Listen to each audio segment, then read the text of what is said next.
Welcome to another CAAN tip, where we deliver fencing tips in under 120 seconds.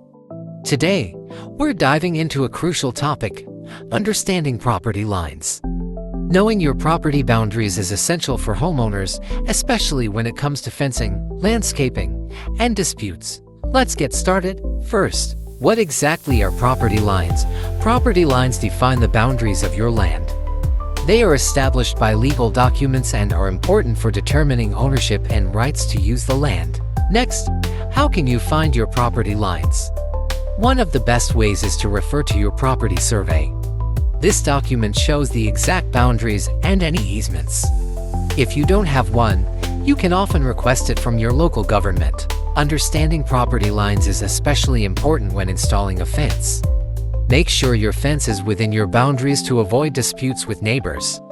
A good rule of thumb is to leave a few inches of space inside your property line. Let's talk about common property line disputes. Issues often arise from misunderstandings about where the boundary lies, overhanging branches, or even encroachments. Always communicate with your neighbors to prevent these conflicts. If you're unsure about your property lines, consider hiring a professional surveyor. They can accurately mark your boundaries, helping you avoid potential legal issues. Finally, don't forget about local regulations and zoning laws.